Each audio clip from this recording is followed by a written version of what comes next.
وہ پھر ان کی جو کانسٹیٹیوشنل جو پوزیشن ہے وہ کوشچن مارک ہو رہی ہے. پہلے تو وہ اپنی وضاحت کریں نا اس کے بارے میں کہ وہ ان کی کیا جو چونکہ وفاقی وزیر ہیں, ذرا ان سے پوچھا جائے کہ وہ جو انہوں نے بیان دیا ہے وہ اس پہ تو سمجھتا ہوں کہ بہت ساری جو سزا جزا ہے اس کے اوپر, ان کے بیانات کے اوپر بھی. تو اس کا مطلب ہے کہ جو جیلوں میں سارے پڑے ہیں جتنے بھی لوگ ہیں, تو انہوں نے اگر ایس ایچ او لگانے ہیں تو ان سے پوچھ کے لگائے جائیں, پھر ڈی سی لگانے ہیں تو ان سے پوچھ کے لگائے. اسی لیے تو امجد صاحب میں آپ سے پہلے سیگمنٹ میں کہہ رہی تھی کہ آپ سوچ لیں, آپ بہت ہلکا لے رہے ہیں میاں صاحب کو. بھیا وہ لگوا, ان سے مشاورت ہو رہی ہے آرمی چیف کے حوالے سے, اب کیا کر سکتے ہیں آپ؟ کچھ نہیں کر سکتے. کیا کر لیں گے آپ؟ کچھ نہیں کر سکتے. ہلکا یا باریک نہیں ہے.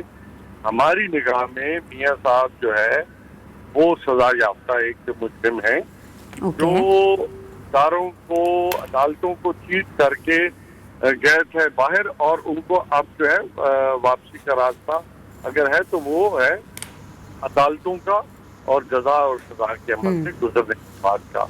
وہ اگر سمجھے کہ وہاں پہ جا کے وہ جو ہے وہ پاکستان کی تقدیر کا فیصلہ کر سکتے ہیں. یہ پلوں کے نیچے سے بہت سارا پانی گزر چکا ہے.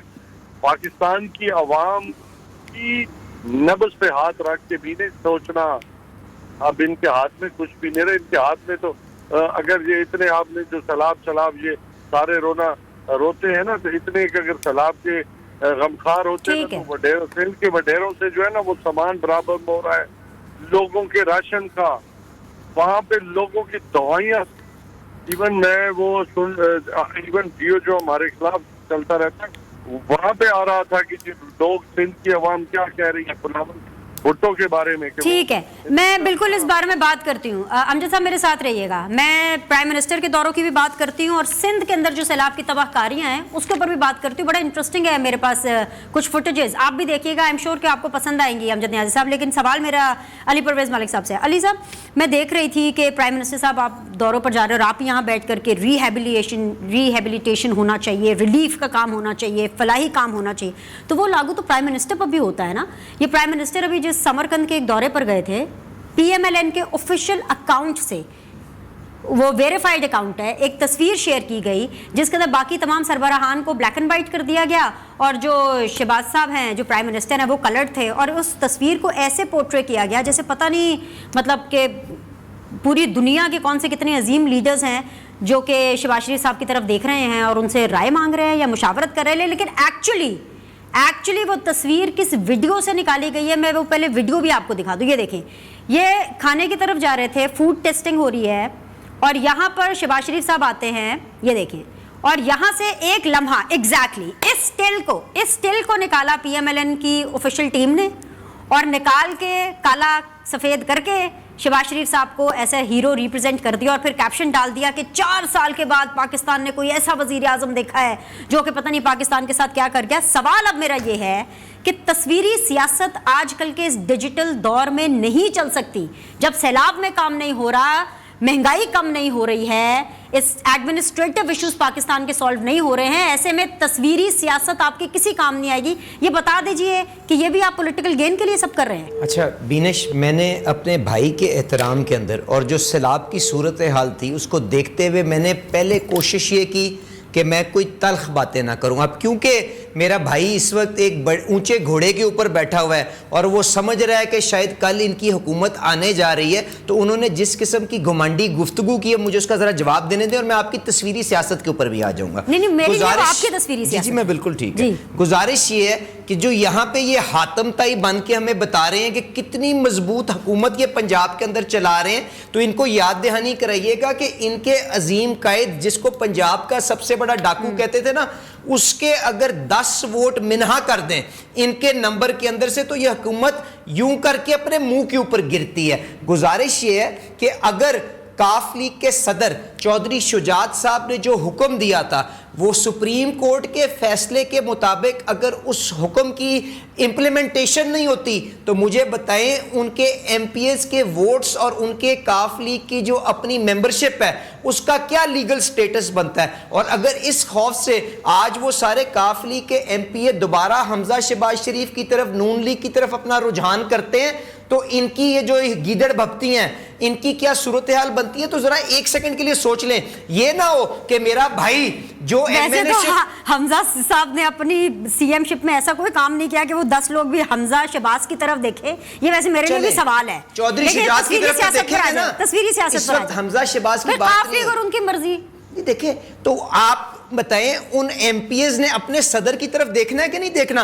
اگر آپ نون لیگ کو ووٹ دینے کے اوپر, پارٹی صدر کا فیصلہ نہ ماننے کے اوپر نون لیگ کو جنہوں نے ووٹ دیا ان کو نااہل کر سکتے ہیں, تو یہ کاف لیگ کی ایم پی اے کے لیے دوہرا معیار کس طرح ہو سکتا ہے. میں نے تو اتنی سی بات کی تھی اور صرف گزارش کی تھی کہ تھوڑی سی عاجزی دکھا دیں, جو صورتحال آپ کے سامنے ہے اس کو دیکھتے ہوئے. اور میں نے صرف کہا تھا لڑائی کو پوز کر لیں اور انشاءاللہ ہم یہیں سے لڑائی دوبارہ آغاز کریں گے جب ایک دفعہ ہم سیلاب زدگان کی بحالی کر لیں گے. اب تصویر سے پہلے ایک اور چیز, آپ نے ان سے بیانیہ ان کا پوچھا. دیکھیں میری خیال سے جو ان کا بیانیہ ہے نا وہ صرف اور صرف یہ ہے کہ حکومت کے لیے ہر قسم کا سمجھوتا اور ہر قسم کا حملہ کرنا جائز ہے, کیونکہ آپ یہ بھی یاد رکھیے گا کہ پاکستان, ان کا بیانیہ بتا رہے ہیں کہ اپنا بتا رہے ہیں؟ میں ان کا بتا رہا ہوں اور میں آپ کو مثال دینے لگا ہوں کیونکہ آپ کا بھی چل رہا ہے. دیکھیں آج تک تاریخ کے اندر کوئی ایسا بتائیں آئینی وزیر اعظم آیا ہو جس کو ایک آئینی طریقے سے نکالا گیا ہو اور اس نے ریاست کے اوپر حملے شروع کر دیے ہیں. مجھے بتائیں آج کوئی مثال ایسی آپ کو ملتی ہے کہ وزیر اعظم, سابقہ وزیر اعظم اپنے گھر سے فوج کے اندر بغاوت کی ترغیب کرنے کی سازش کرے؟ آج تک کوئی ایسا وزیر اعظم اور نیشنل لیڈر ملا ہے جو اپنے وفاقی وزیروں کو کہے کہ پاکستان کی ڈیفالٹ انجینئر کر کے دکھاؤ؟ آج تک کوئی ایسا سابقہ وزیر اعظم آپ کو ملا ہے جو خارجہ پالیسی آپ کی جلسوں کے اندر جا کے ڈسکس کرے؟ تو جن لوگوں کا نظریہ یہ ہو کہ آپ نے حکومت میں آنے کے لیے ہر قسم کا سمجھوتا کرنا ہے, ہر قسم کی سیاست کرنی ہے, ہر قسم کے نیشنل انٹرسٹ کو کمپرومائز کرنا ہے, تو آپ کو عمران خان صاحب اس معیار کے اوپر پورے آتے ہوئے نظر آئیں گے. میں نے اتنی سی گزارش کرا تھا. اب یہ جو تصویر کا معاملہ ہے بینش, گزارش میں آپ سے یہ کروں گا, عمران خان صاحب نے بھی بڑے دورے کیے, عمران خان صاحب نے بھی جرمنی اور جا کے جاپان کا بارڈر ملا دیا, انہوں نے بھی اس قسم کی نیک نامی ہمارے لیے جو دنیا کے اندر کمائی وہ اپنی جگہ. میں صرف آپ سے گزارش یہ کروں گا کہ آپ کا جب کوئی پاکستان کا وزیر اعظم یا پاکستان کا کوئی عہدے داران باہر جاتا ہے اور اس طرح سے آپ کی نمائندگی کرتا ہے, اس کا ان چھوٹی چھوٹی باتوں کے اوپر مذاق مت اڑائیں. گزارش یہ ہے ایس سی او کے اندر, ایس سی او کے اندر میری عرض سنیں نا, ایس سی او کے اندر ایکسپیکٹ کر رہے ہیں کہ ہم مثبت رپورٹنگ کریں. ٹھیک ہے, میں نہیں کر رہا, میں آپ سے کہہ رہا ہوں آپ ضرور کریں. آپ اس چیز کے اوپر دھیان دیں کہ کیا وہاں پہ جب وہ ایس سی او کانفرنس کے اوپر گئے تو پاکستان کا مقدمہ جو یہاں پہ ماحولیاتی انصاف کا تھا, جو آپ کا ریجن کے اندر تعلقات بحال کرنے کا تھا, کیا اس ایجنڈے کو انہوں نے مدد دی کہ اس کو نقصان پہنچایا؟ تو خارجہ پالیسی سے مجھے وزیر یاد آ گئے جو امور خارجہ کو سنبھال رہے ہیں. تو شہباز شریف کے جو فورن منسٹر ہیں بلاول بھٹو زرداری, ان کے بارے میں بات کریں گے اس بریک کے بعد. سٹے ود اس.